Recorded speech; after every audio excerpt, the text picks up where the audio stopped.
Hi అండి. నమస్కారం. తిరుపతి నుంచి జనసేనకు సంబంధించిన ఒక మహిళా నాయకురాలు. ఈవిడ అక్కడే ఒక రౌడీ నాయకుడు జనసేన కిరణ్ రాయల్ మధ్య సత్సంబంధాలున్నాయి. ఇద్దరు కలిసి డాన్సులు కూడా చేశారని అంటున్నారు. అయితే ఈవిడ మాట్లాడుతూ భారతి గారిని అడ్డగాడిద, అడ్డగాడిద అని ఒక 2, 3 సార్లు అన్నది. అమ్మా!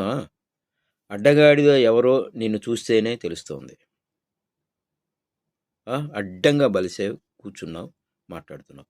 నువ్వేదో ఏదో మీ అధినేత దగ్గర పేరు సంపాదించడానికి మాట్లాడుతున్నావు. ఒకటి గుర్తుపెట్టుకో. రేపటి రోజున నీకేదైనా ఇబ్బంది ఎదురైతే నిన్ను అసలు పట్టించుకోరు. చాలామంది జనసేన నుంచి బయటకు వచ్చిన వాళ్ళను గమనించండి. అంతెందుకు ఎంతో పకడ్బందీగా ఎంతో అసలు ప్రతి క్షణం ప్రతినిత్యం మాట రాయపాటి అరుణ పరిస్థితి ఏంటి? ఏంటి అడ్డగాడిదా అని నువ్వు భారతమ్మ గారిని మాట్లాడినంత మాత్రాన ఏం ఒరిగింది ఏం లేదు. యువతల వీళ్ళు కూడా మాట్లాడచ్చు. మీ అధినేత భార్యల గురించి, ఫ్యామిలీ గురించి. కానీ ఆ సంస్కారం మాకు నేర్పలా. మీకు నేర్పారు అనుకుంటా. గుర్తుపెట్టుకోమ్మా.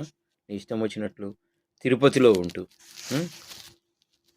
అదేదో కిరణ్ రాయల్ని సపోర్ట్గా చేసుకొని జనసేన అధినేత దగ్గర ఏదో మార్కులు కొట్టేద్దామని ఇష్టం వచ్చినట్టు మాట్లాడకు. కానీ నువ్వు ఆడదానివి. నేను ఎక్కువ నోరు జారలేకపోతున్నా. లేకపోతే నాకు వస్తాయి. పచ్చి బూతులు తిట్టగలుగుతా. ఎవరు కూడా ఏం నన్ను పీకలేరు తిడితే. కానీ సంస్కారం అడ్డొస్తుంది. జాగ్రత్త. ఇంకొకసారి పేలితే పిచ్చిగా చెప్పను నేను ఇంకా.